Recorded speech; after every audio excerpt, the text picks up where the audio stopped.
Please note that the audience may experience technical difficulties and internet connectivity issues during the webinar, which are beyond the control of the organizer and Docquity.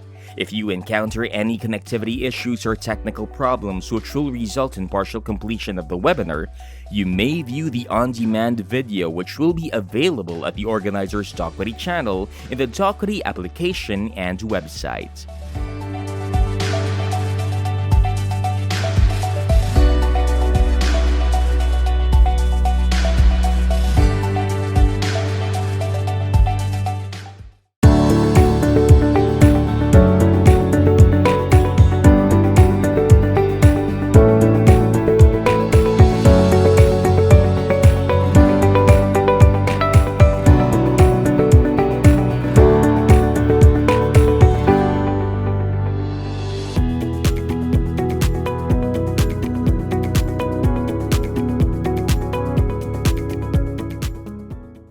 Good evening.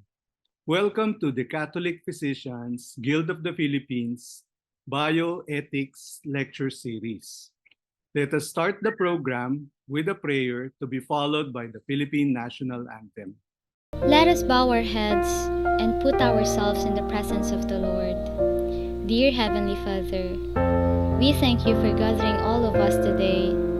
May you bestow your guidance and blessings so that we can enjoy and appreciate its significance in our lives.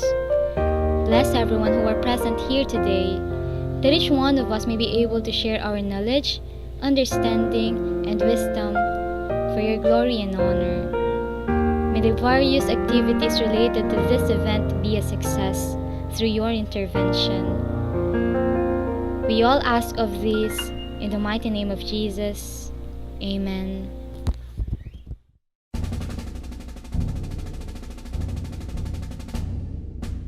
Bayang mabiliw, pelas ng silanganan, alam ng puso, sa dibdib mo'y buhay.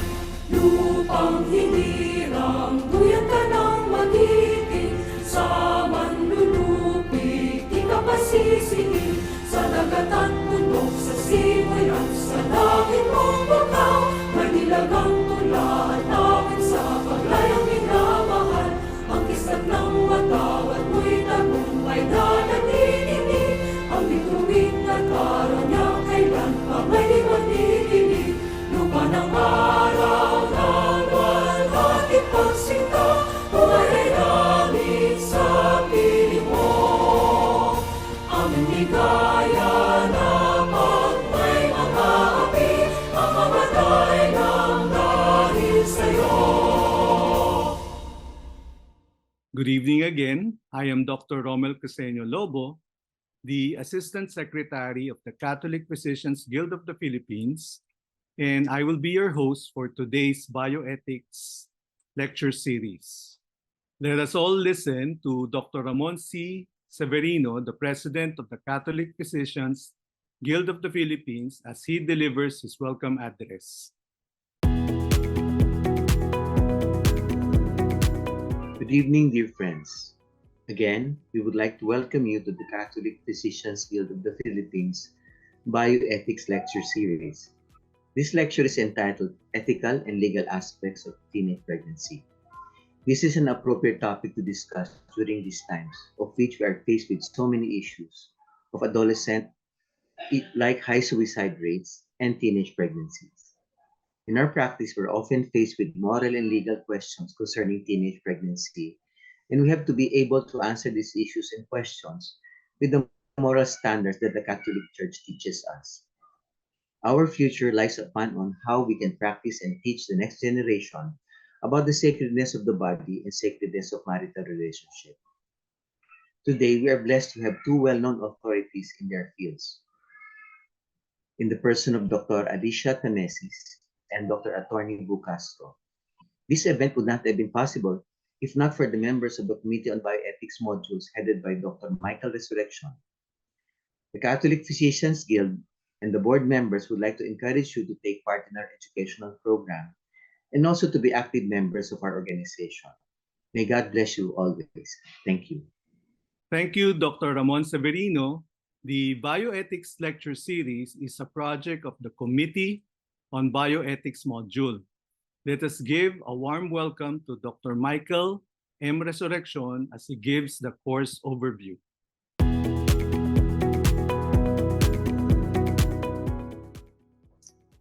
Good day, everyone.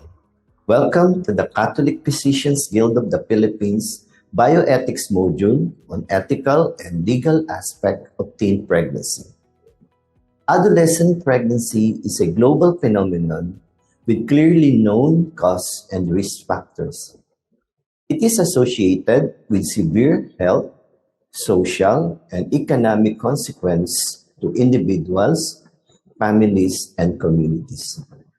As healthcare professionals, we have a key role in providing supportive continuity of care that spans the antenatal and postnatal period. In this module, our guest speaker, Dr. Alicia Bitamesis, an adolescent specialist, will enhance our awareness on the clear participation of man in the divine plan through procreation. She will discuss the different stages of growth and development of adolescent to promote better psychosocial understanding. Furthermore, she will discuss the ethical consideration of teen pregnancy, its consequence, and the value of the unborn child. Lastly, Dr. Tamesis will emphasize value formation regarding teen pregnancy. Dr. Bu Castro, a medical legal expert, will enlighten us on the existing laws about teen pregnancy. He will discuss the rights of teen during pregnancy in other jurisdictions, and he will share with us some high-risk medical situations in teen pregnancy that resulted in malpractice lawsuit. This module will be highlighted with a live question and answer session. May I then request for your active participation?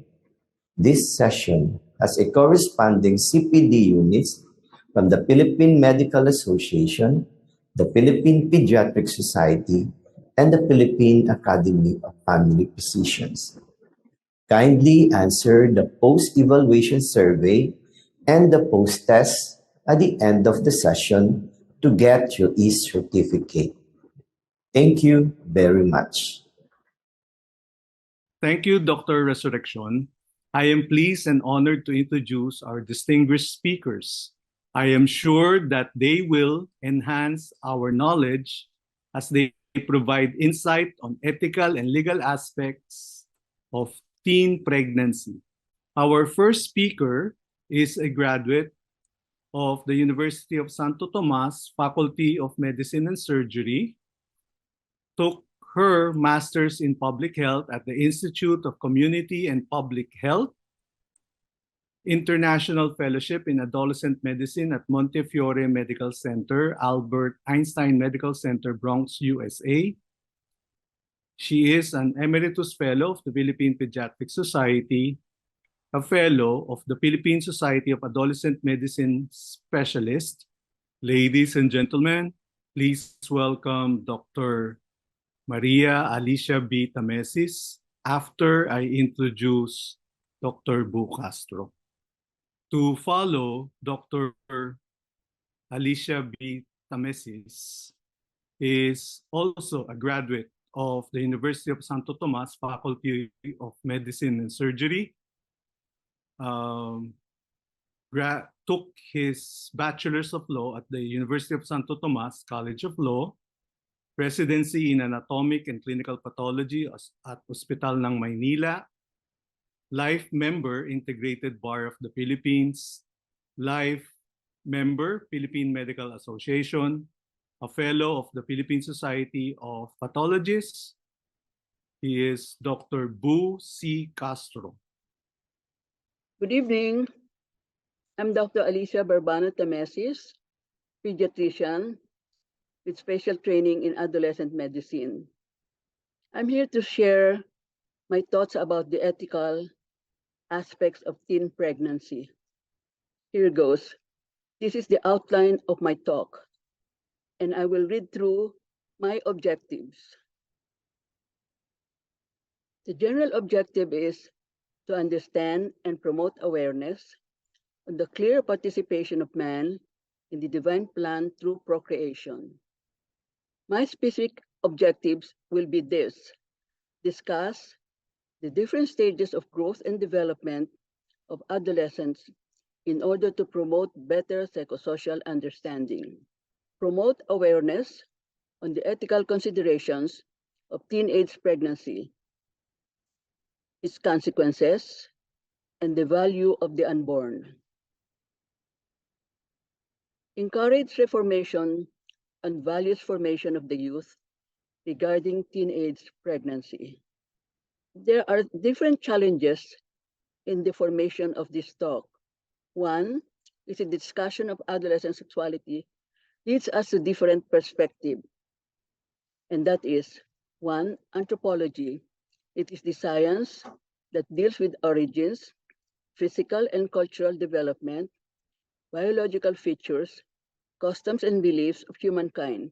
In other words, the study of man. The other discipline is sociology. It is the science or study of human society in the environment, where the adolescent is, in particular, its effect on sexuality issues. It takes us to another discipline, which is theology, the study of divine things or of religious truths that influence the adolescent in relation to sexuality, like effect of chastity education. Metaphysics, on the other hand, is a branch of philosophy that deals with the question of knowledge and existence of man. In other words, what is the reason for our existence? Philosophy is the study of truths and principles of existence, knowledge and conduct or science to which it should be viewed. Sexuality is not only in reference to gender,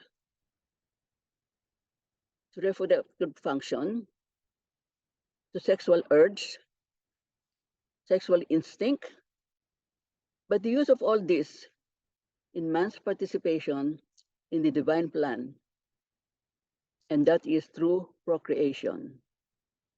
Humanity, therefore, passes through the family, according to Pope John Paul, and that is the union of man and woman through marriage.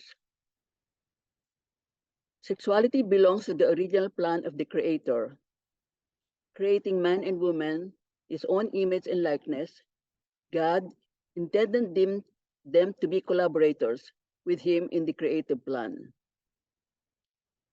Sexuality is by means of which man and woman give themselves to another through acts which are proper and exclusive to spouses, and it is by no means purely biological.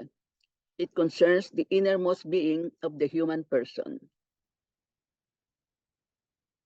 At this instance, why do we focus on adolescent sexuality? The battle cry of the World Health Organization is this: invest in the adolescent and you invest in the future. And it has three generational effects: the effect of the current generation to the next generation and the future generation. With this also our identification of the protective factors, which is a WHO study. It is a study that looks into the factors that lead to a healthy development of the adolescent. And these are the protective factors. The child is not a street child. He has a home, has strong family ties. In other words, he has intact family. He is in school and not out of school. There's a favorable community atmosphere where youth development projects are present. Religiosity is present in him. Welcoming attitude of church where adolescent belongs is in place. And there is a focus on higher goals. Goal settings and advocacy for resilience are in place. And to this we see that with all of this in place, we see clearly, we choose well and we act right. And this is according to Pope Francis. Let me tell you then who is the adolescent in question. He is a participant in the divine plan, 10 to 19 years old, has stages of development which is early, middle, and late, and early spans from 10 to 13 years, middle 14 to 16 years, late 17 to 19 years. With these stages of development, developmental task is also attached to its stages. The early adolescent is the stage wherein they're constantly seeking independence. The third stage, the middle adolescent, is the portion of their developmental task which is a thrill-seeking behavior. And the late adolescent is the emergence of adult responsibility. We consider in this aspect the teen brain because all of this development is in relation to the teen brain, which we call a work in progress. Number one, stimulation of the amygdala portion of the brain answers to the thrill-seeking behavior. The frontal lobe, when developed, answers to the executive function of the brain, resulting to adult responsibility. In relation to this thrill-seeking behavior and search for independence and mimicking adults as their model, there is a need for more role modeling, so that positive growth and development may reverse these negative effects. The other outstanding characteristic, the thrill-seeking behavior and the search for independence, friends become more important portions of their lives. Sometimes parents are relegated to the background, especially in very important decisions making projects they have to do. Consequence of their actions, among all others, teen pregnancy, which is the result of thrill-seeking behavior, alcohol smoking, and drugs. Of course, when the going gets rough, pregnancy may be a consequence. And what are the factors that we have identified that foster teen pregnancy? One, based on the individual, the early coitus, and also the lack of knowledge regarding consequences of their actions. And to top it all, the lack of role models. We also take into account the influence of the family. Absentee parents, as in the case of OFW, wherein parents seek employment abroad for better income, leaving their children to surrogate parents. In this case, children may lack the proper upbringing. And dysfunctional family is another factor, and large family because incest may happen in this situation. Society also has a role. There's a change of attitude of society regarding teen pregnancy. In the past, pregnant adolescents were housed in home of unwed mothers to escape gossips. Teen pregnant stays till delivery in that house. Time is given for the adolescent to keep the baby or to give up for adoption. Another influence with teen pregnancy is that a friend may become pregnant, and this influences our adolescent to become pregnant too. There are findings from our institution, the Philippine Children's Medical Center Teen Pregnancy Program, stating reasons for premarital sex. One, love for the partner. Two, curiosity. Three, pressure from partner. And both the boy and the girl wants a baby. And of course, the peer pressure. Let me now take you to the issue of ethical issues of teen pregnancy. In all of the following circumstances that I'm going to cite, the rights of the unborn or the child is taken into consideration. It is a human right on their part that the culture of life is upheld, therefore the right to be born, meaning the child's right to be born, and neither is contraception and abortion the answer. My example is one, rape victim. The mother may constantly be affected by the fact that she was raped. The baby may remind her of the bad experience which may affect parent-child relationship. In this regard, mother may be allowed to take anti-ovulant drugs and should be offered psychological support and counseling in relation to the trauma she experienced. Abortion is a no-no. It's not the answer because the right of the child to be born is respected. In this way, the dignity of the person is upheld. Of course, the value of the mother and the child is treated equally. Another example is babies of mentally challenged teenager. Is sterilization justified in this case? Is it justified? Most cases having been sterilized makes them more available for exploitation, indirectly taking responsibility from their guardian. The answer here is to remove them from the situation where their being vulnerable will be exploited. The other situation is that babies born from a junkie mother, meaning mother who is on drugs. In the past, thalidomide babies were the outcome. They were deformed babies, which were the effect of the drugs in the embryological development of the babies. In this regard, the drugs were taken out of the market. Likewise, the negative effects of alcohol and smoking were inculcated as a threat to the unborn. Is adoption an abortion issue another issue to take into consideration? Babies are given away not only for medical issues, but financial and other material issues. Counseling regarding their decision to give up the child is in order. This is where advocacy for the mother who suffer remorse for giving up their child is needed. Likewise, in cases where abortion was the option, the theme for the advocacy is to heal the broken heart, as culture of life is all the time advocated to value the dignity of the person, the mother, and the unborn. Let me now take you to another aspect.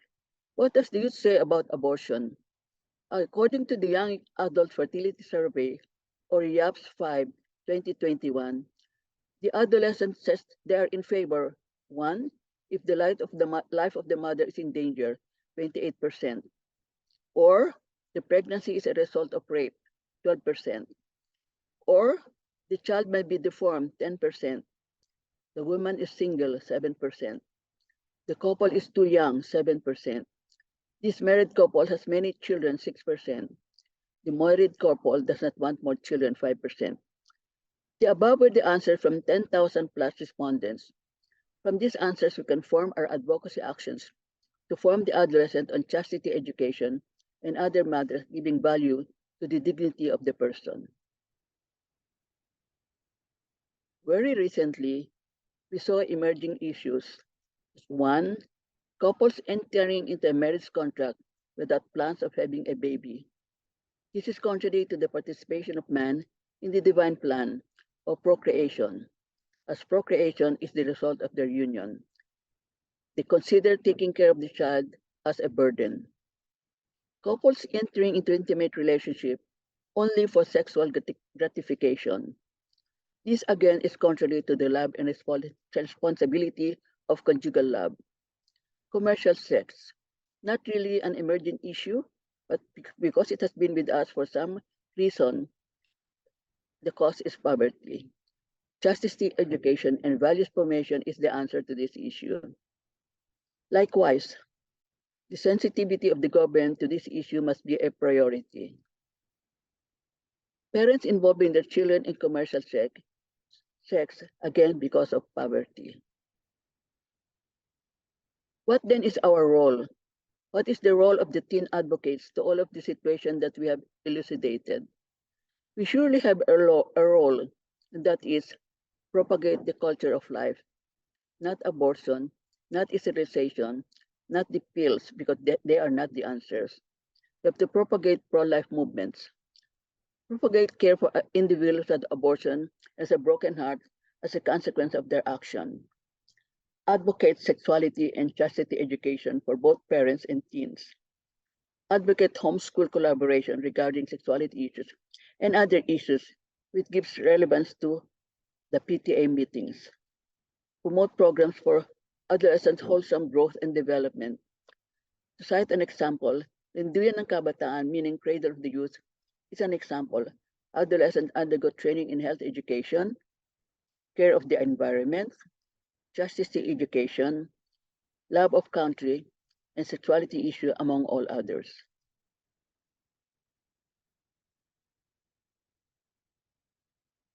In summary, let me bring you back to my general objectives, and that is that procreation is man's participation in the divine plan.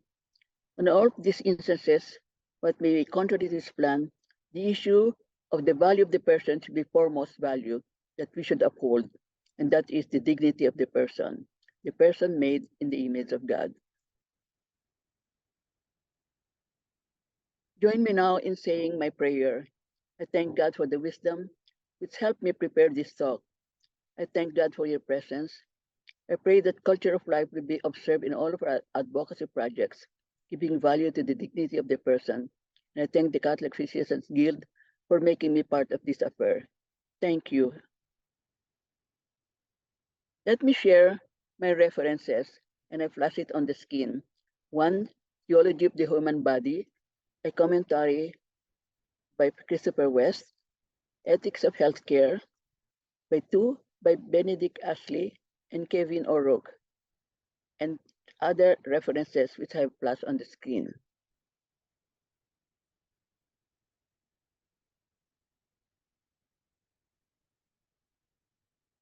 Adolescent Healthcare in Relation to Growth and Development by Einstein.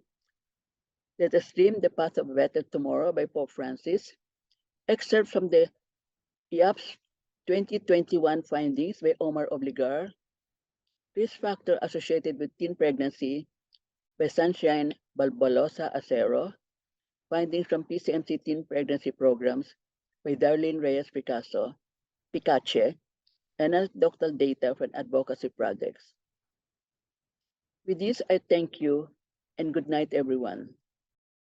I would like to thank the Catholic Physicians Guild of the Philippines for inviting me in this seminar to share my thoughts in the very relevant topic, legal aspects of teen pregnancy.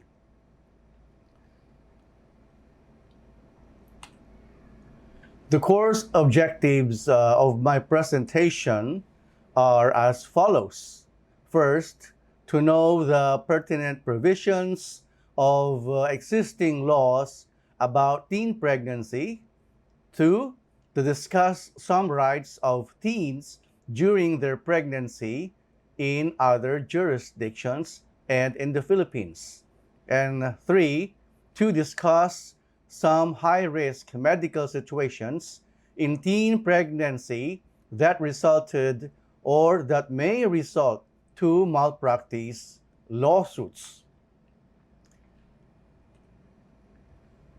To date, the only existing legal document that directly addresses concerns about teen pregnancy is Executive Order number 141, which was approved by then President Rodrigo Duterte on June 25, 2021.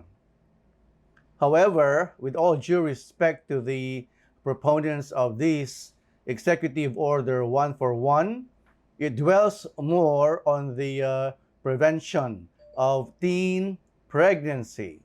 Executive Order number 141 does not address the situation of those who are already in teen pregnancies, as you can see in the slide, and it says that the root cause of teen pregnancies are because of discrimination, attitudes to normalize violence against women, lack of information, education, and vulnerability of women. Distinctly, it does not recognize the fact that teens or adolescents who are already pregnant are also victims of discrimination. Like, for example, they could not be employed because aside from the fact that they are minors, they are also pregnant, and they are also victims of violence because, for example, their parents show them that their pregnancies are unwanted. Parents keep on saying, for example, ang bata-bata mo pa, buntis ka na. Paano mo ngayon bubuhayin yung anak mo wala ka pang trabaho? So they're also denied of information and education about pregnancy because they keep it a secret in the community. And thus, as it is, there's nothing in the executive order about caring for teenage pregnancy.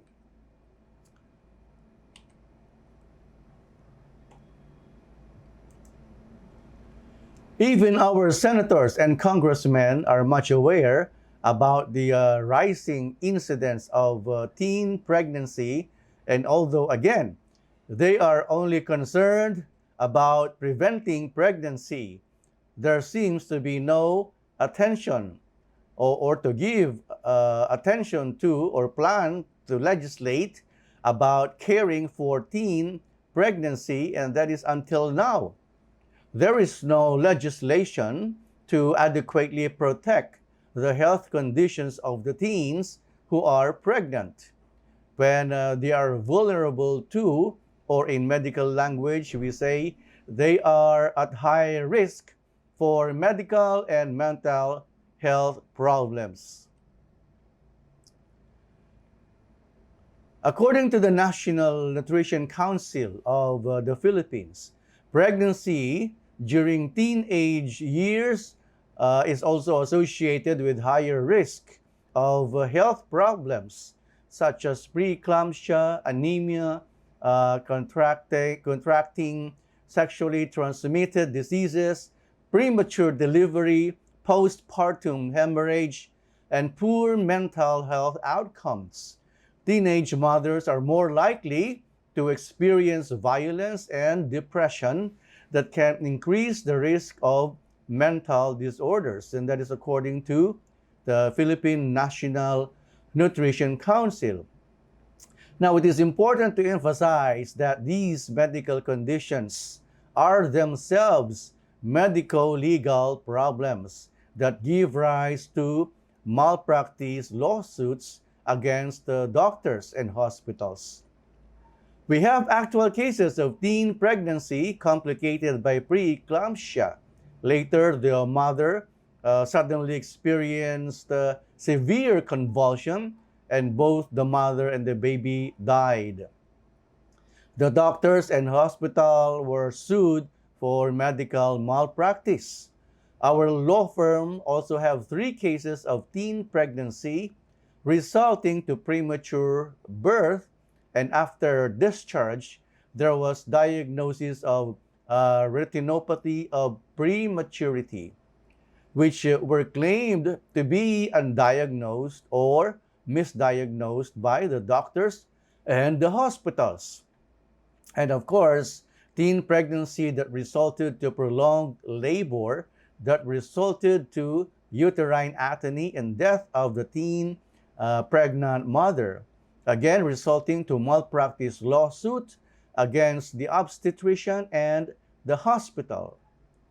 Other cases of teen pregnancies give rise to mothers with poor maternal health who are more likely to give birth to a low birth weight baby, according to the Philippine Nutrition Council. And they have inadequate complementary feeding and breastfeeding, frequent infections, and inadequate food, health, and care. The low birth weight baby will grow as a stunted child, a stunted teenager, and finally a malnourished pregnant woman who in turn has another low birth weight baby, and the cycle persists through generations.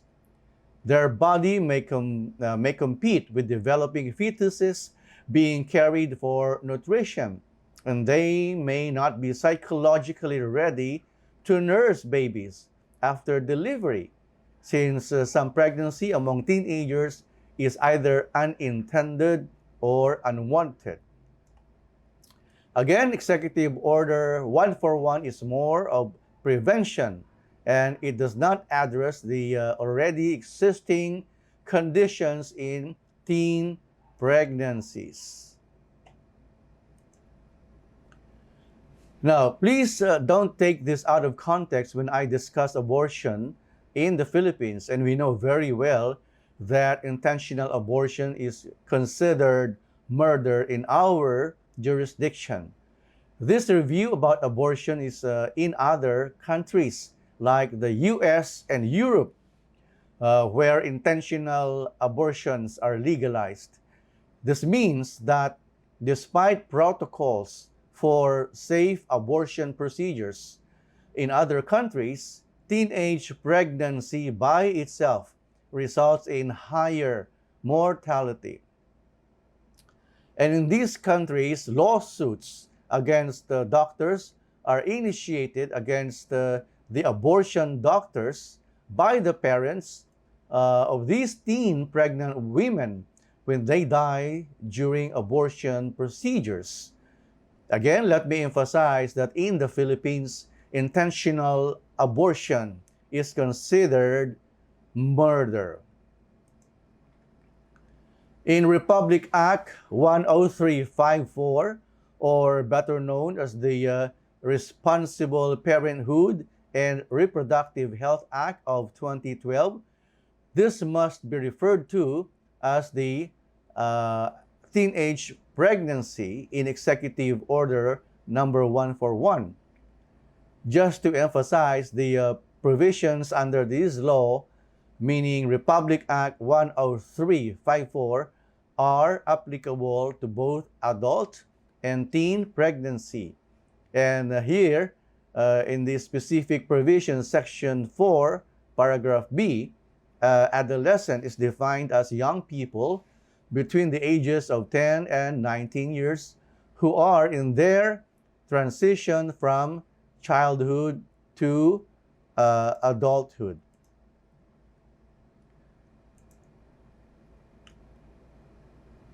Republic Act 10354, or again, the Responsible Parenthood and Reproductive Health Act of 2012, Section 23, lists down the prohibited acts, and let me read them. Section 23, the following acts are prohibited.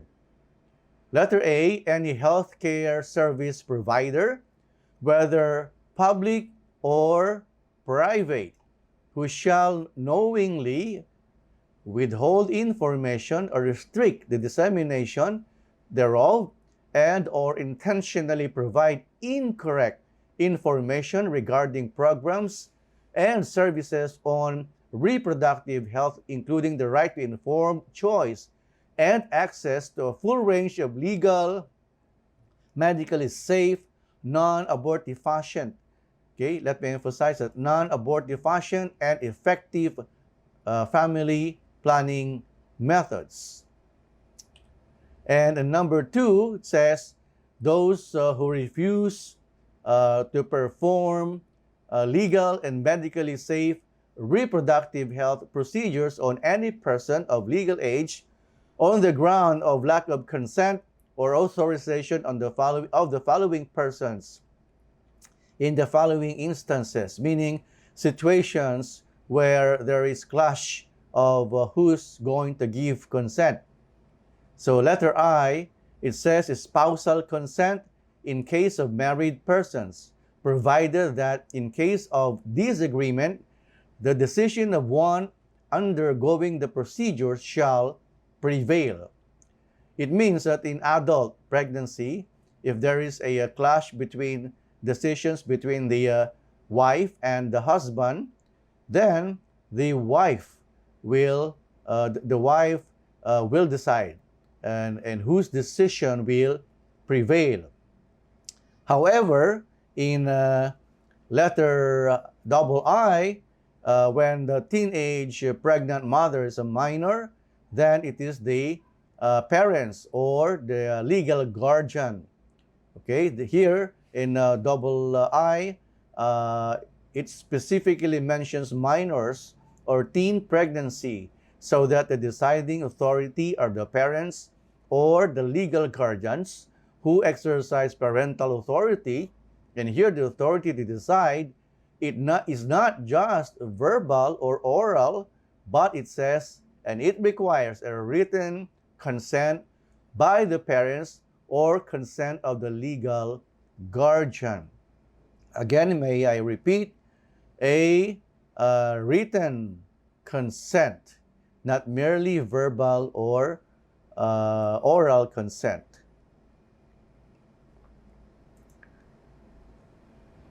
Okay, so let me continue. Those who refuse to extend quality health care services and information on account of the person's marital status, gender, and age. So referring here for our purposes, the teen pregnancy, and religious convictions, personal circumstances, or nature of work. And let me just continue, provided that the conscientious objection of the healthcare provider is based on his or her ethical or religious beliefs. Okay, they shall be respected.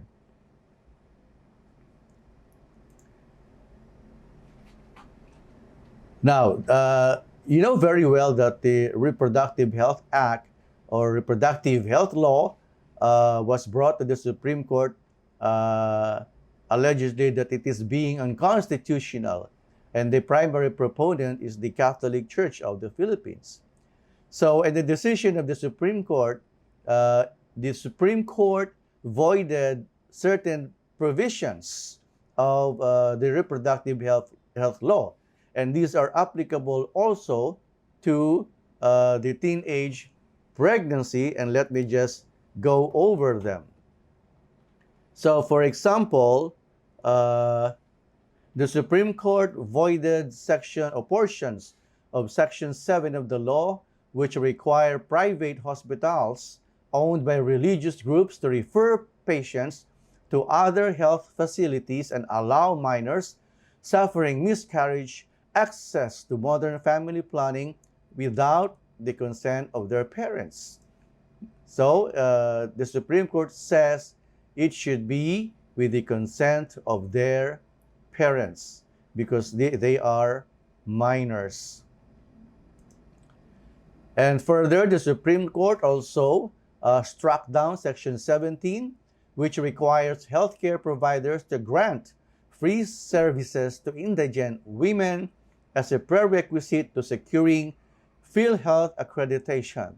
So the prerequisite requirement is the one that is struck down just to become a PhilHealth accredited provider. And this also applies to doctors who are attending to teenage pregnancy.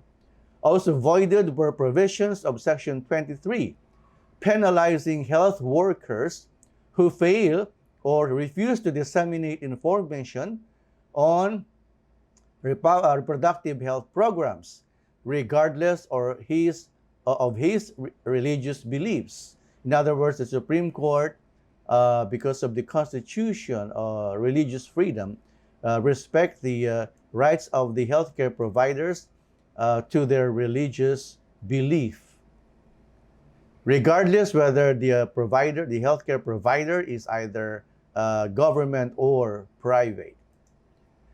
And then also, the Supreme Court branded as unconstitutional the provision of the IRR allowing married individuals not in an emergency or life-threatening case to undergo reproductive health procedures without the consent of their spouses. In other words, for example, if there's a BTL, it should be with the consent of both spouses. Now, what are the legal points that are mainly raised in connection with teenage or teen pregnancy in the Philippines? First is the teenage pregnancy being an unwanted situation. As I have mentioned a while ago, the parents of the teen age pregnant mother is being chastised as, sabihin ng parents, ang bata-bata mo pa, minsan they're napakalandi mo, like that. No? So these are the problems of teenage pregnancy in the Philippines. And then there's the legal issue of consent of minors, which is partially addressed by the Reproductive Health Act of 2012. And then there's the legal issue of financial support. Who's going to support the teenage pregnancy? Is it the father's side or the mother's side? There are cases that are pending of this nature. Of course, these are health there are health or medical risks, dragging the doctor and the hospital in medical legal situations. And I've mentioned to you like the preeclampsia case, the retinopathy or prematurity cases, and the others. So in other countries, again, not in the Philippines, in other countries where there are allowed abortions, even intentional abortion, if only to point out that in some other countries there are legislations, existing legislations, that give and protect the rights of teenage mothers. So like for example, in other countries, pregnant teenagers have the right to stay in school. They cannot be forced to transfer to an alternative school or special program. They have the right to take time off from school for prenatal visits. And they cannot be penalized at any time off in regards to any of these reasons while they are studying. They also have the right to receive educational support from the government. So even when they return to school, they also have the right to be picked up where they are left off. They also have the right to make their own pregnancy decisions, even abortions. Okay, so that means no one can force them to decide whether they will keep their baby, okay, or not. But in the Philippines, it is the parents or the legal guardians who will decide. And they have the right to place their babies for adoption, even ahead of time. Here, it is the parents or the legal guardians who will decide, not the minor pregnant mothers. They have the right in other countries to explore abortion, although a number of states in the U.S. require parental permission for abortion, and a judge can waive. However, a judge can waive this right of the parents if requested. But ultimately, no one can force them to have an abortion or to continue with their pregnancy.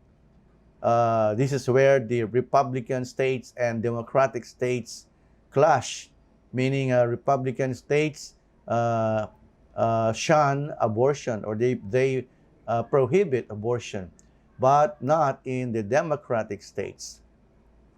They have the right to consent to all health care that affects their pregnancy and childbirth. They don't need any parental permission regarding healthcare decisions during their pregnancy. So that's about it.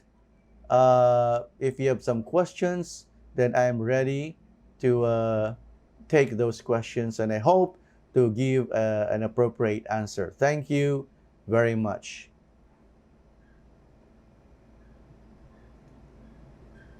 Thank you, Dr. Alicia Tamesis and Dr. Bu Castro.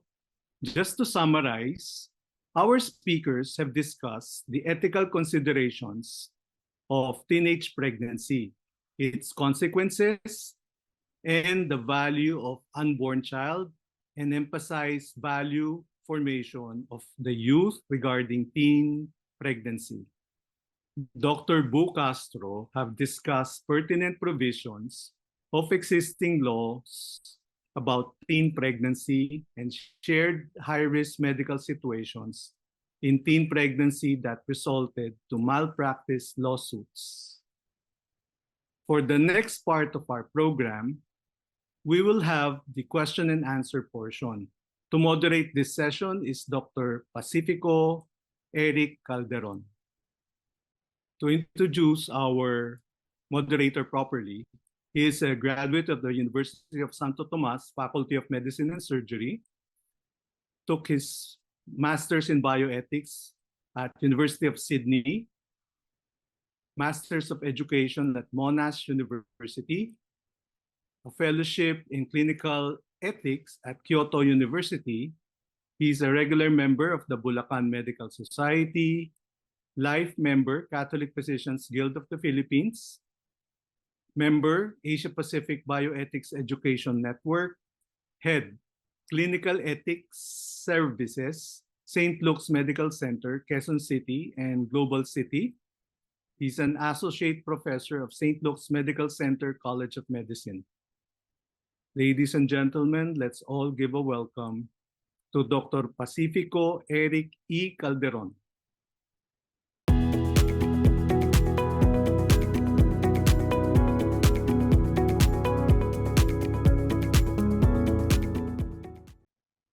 Thank you, Dr. Lobo, for your kind introduction. And of course, thank you so much, Dr. Tamesis and Attorney Dr. Castro, for your very comprehensive discussion relating to the ethical and legal aspects of teen pregnancy. So for our viewers joining us tonight, thank you for tuning in. And if you have any questions about the topic, kindly write them in through the Docquity portal. So I will begin with some questions po siguro for both I think I will begin with a quick recap of what we just discussed. So basically from what Dr. Tamesis and Dr. Castro mentioned, it seems to us that in today's modern age, teenage pregnancy is viewed as something that is socially unwanted. And that's why it also gives rise to a lot of concerns, particularly with consent, because teenagers are technically minors, or we can still consider them as children, or maybe adolescents. And issues of social support, including financial support, and of course, from a medical point of view, the health risks of teenage pregnancy. And as such, coming from the dominant narrative about teenage pregnancy, particularly in the Philippines, is that it is most of the policies or the discussions are how to prevent it. But then, as Dr. Castro mentioned, some of the rhetoric fails to consider that it exists and what can be done about those who already experience or are experiencing teenage pregnancy. My question is to Dr. Tamesis, and I think Dr. Tamesis emphasized on the role of education as something that is perhaps preventive, if not reparative. And this is a question from Dr. Noel Gintivano, and he asks, what is the role of the school and the community in preventing teenage pregnancy? Dr. Tamesis, would you like to comment? Thank you for that question. I think the role of the school is very important in this aspect. One, they should promote programs that would encourage goal settings for the adolescent so that they will have more plans for the future and not engage in things that would prevent them from achieving their purpose in life. So goal settings is one of the things that would be the role of the school. And also the school should also collaborate with the parents so that the school and the parents would be collaborating on the issues that they're telling the adolescent, and they should not be contradicting each other. The school likewise should not discriminate on a teen pregnant adolescent not to go back to school, because I think they have the right to continue with their education. That is the thing that I think is the role of the school. Goal settings, and to be collaborating with the parents regarding programs that will keep them have a wholesome growth and development. And as a follow-up to that, Doctora, there's a question about the role of the community. The role of what? The community, ma'am. Oh, thank you very much for that question. The community should have promotions of healthy growth and development. They should be having programs that will promote the wholesome development of the adolescent. And I'm referring particularly also to the church, that they should be welcoming and making programs that will be conducive to healthy development of the adolescents. Thank you so much, Doctora. So it seems that a holistic approach to development and a more sympathetic approach to development, particularly issues regarding sexuality. The community, the school can play very important roles here. Now, I think there's another question regarding the well, of course, the what you said in your lecture is that I think the dominant rhetoric now is always prevention, no? But the policies, the interventions fail to consider, or insufficiently consider that the fact that teenage pregnancy is happening, and it has happened already. So I think what could be effective measures to address the issues of the current experience of teenage pregnancy, rather than preventing it, or on top of preventing future events. Yeah, just like right on cue, Senator Ontiveros is now conducting hearing on teenage pregnancy. So if they're like the Catholic Physicians Guild, if they can make themselves present in that hearing, then we can suggest these facts that we have. When I'm going to Justice Jose Abad Santos, going through the pier, almost every house as a teen pregnant mother, and I don't see them going to school. So I don't know how the school can help them, but I guess it's only through the barangay, the community.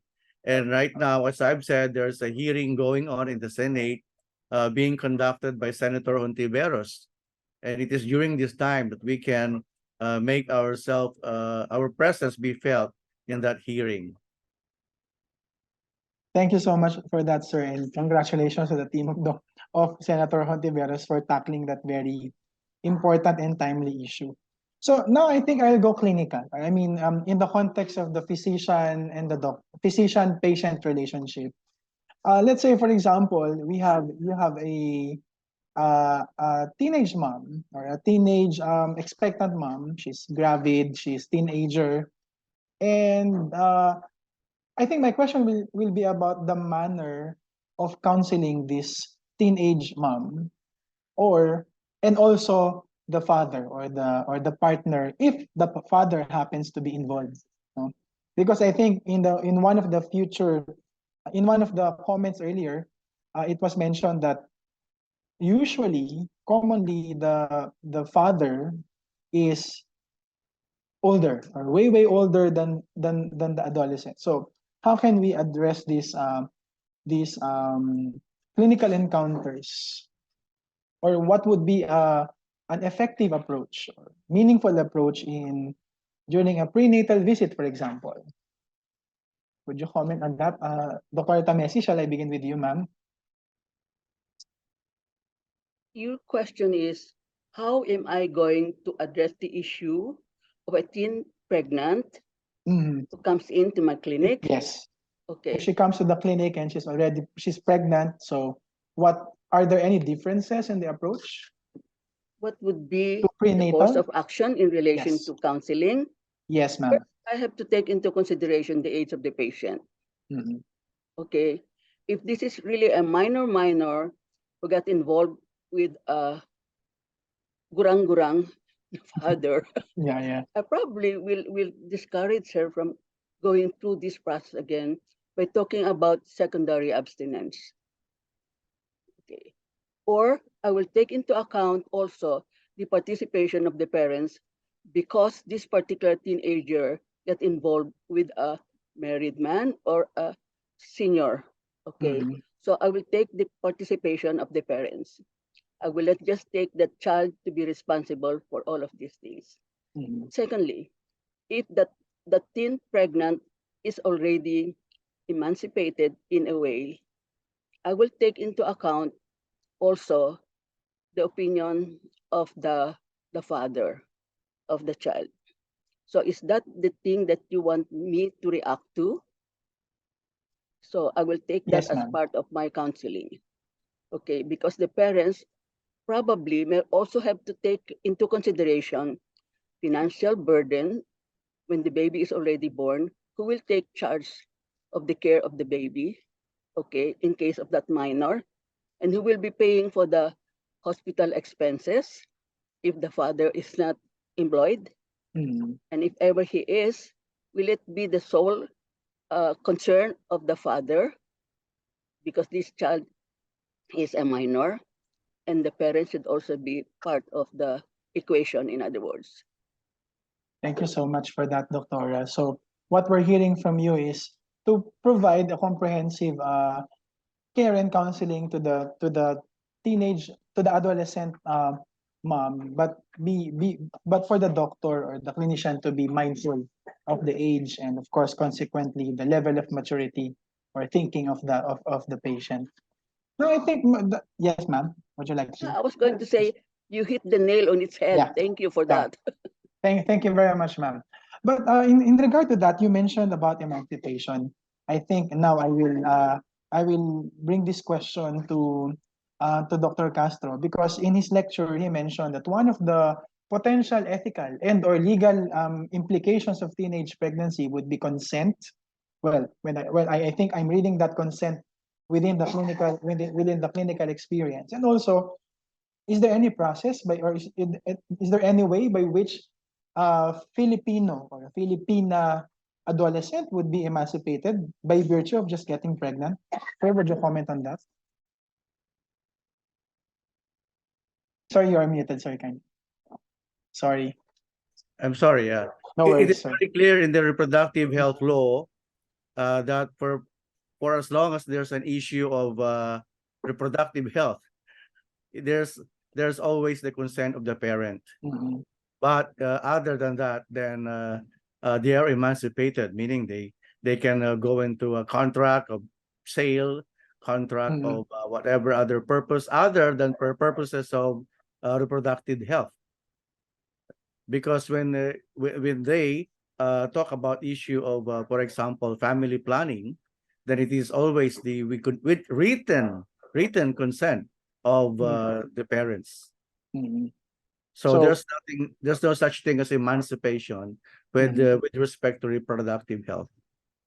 thank you very much for that, sir. So just to summarize what you said or to add to what you said, what you said is that um, teenage moms are generally considered minors, therefore their parents should be involved in their reproductive health care. Is that correct, sir? That's correct. That's correct.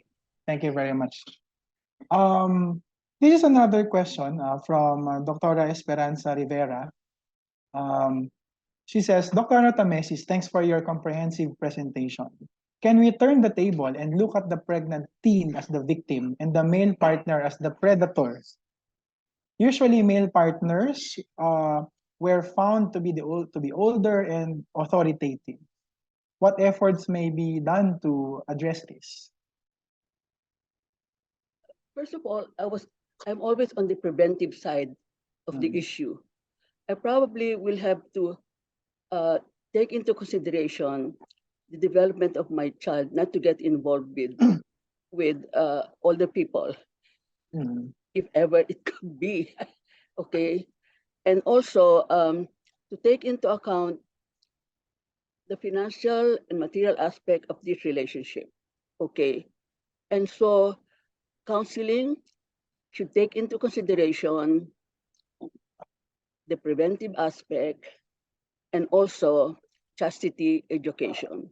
I think chastity education should be in the forefront because I always think that prevention is the answer and not an aftermath already of the consequences of their actions. Thank you Chastity so much. education. Thank you so much for that, Doctora, with your emphasis on educating for chastity.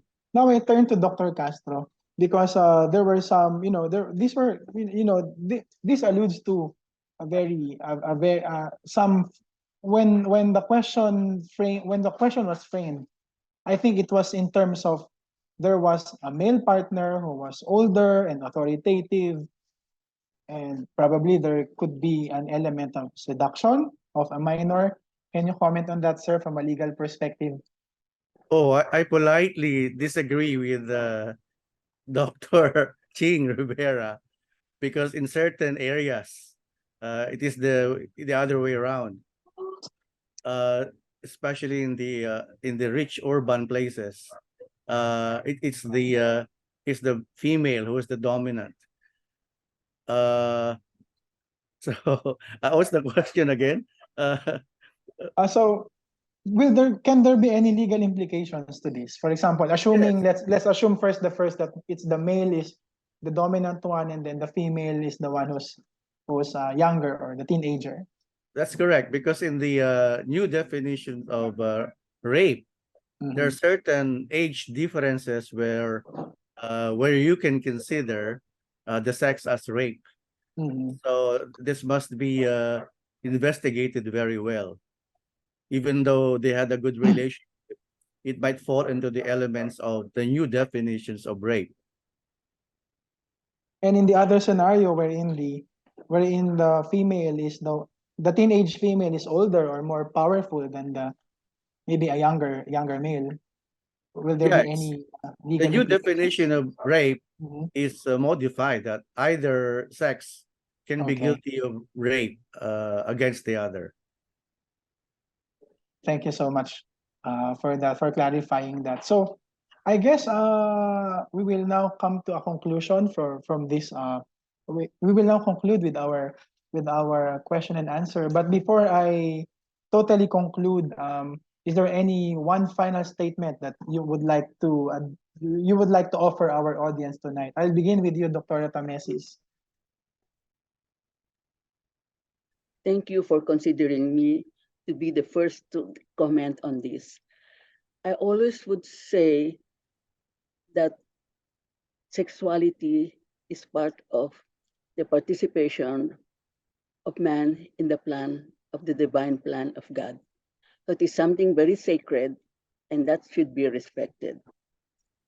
It is man's participation in the divine plan of God, and it was further affirmed by Pope John Paul II when he says, humanity passes through the family. And I would like to respect that in all instances. I hope you agree with me. Thank you so much, Doctora. I think that's a wonderful words of wisdom coming from you. Dr. Castro. Oh yes, even the scientists now are becoming enlightened. The more they discover the biggest, the cosmos area, and the smallest to the DNA, they say they are starting to believe that there's someone higher, there's an author, and they, you know very well, they debunk the Darwinian group, the Big Bang Theory, and I think there's now a belief that the God's equation. These are a group of scientists, no? So I always listen to that in the YouTube every 2 o'clock, even 1 hour, 2 hours debate, and it's fun. That's the only thing that I can say. Yeah. Thank you so much, Dr. Castro, for your comments. So I think that was a wonderful discussion. I know it's bitten, no, very short time given to us, but thank you for sharing your time and your knowledge with us tonight, Dr. Tamesis, Dr. Castro. I now lead us back to our moderator.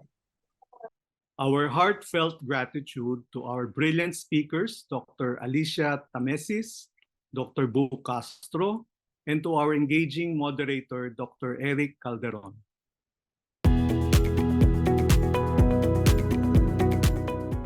We now proceed with the virtual awarding of certificates to our esteemed speakers and moderator. Let us welcome back to the virtual stage Dr. Tamesis, Dr. Castro, Dr. Calderon for the awarding of certificates of appreciation. The certificate reads, Catholic Physicians Guild of the Philippines Committee on Bioethics Module presents this certificate of appreciation to Maria Alicia B. Tamesis, MD, for being the speaker of the bioethics lecture entitled Ethical and Legal Aspects of Teen Pregnancy, given this 15th of February 2023. Signed, Michael M. Resurrection, Chair, Committee on Bioethics. Sheila R. Yap, Secretary, CPGP. And Ramon C. Severino, President, CPGP. The next certificate also reads the same, signed by the same signatories, is awarded to Bu C. Castro, MD, Certificate of Appreciation for being speaker of the bioethics lecture entitled Ethical and Legal Aspects of Teen Pregnancy, given on the same date. And also, may I present this Certificate of Appreciation to Pacifico Eric E. Calderon, MD, Masters in Bioethics and Masters in Education, for being the moderator of the bioethics lecture entitled Ethical and Legal Aspects of Teen Pregnancy, given on the same date with the same signatories. Congratulations to all. To formally end today's bioethics lecture series, let us again give a virtual round of applause for the Vice President of the Catholic Physicians Guild of the Philippines, Dr. Michael M. Resurrection.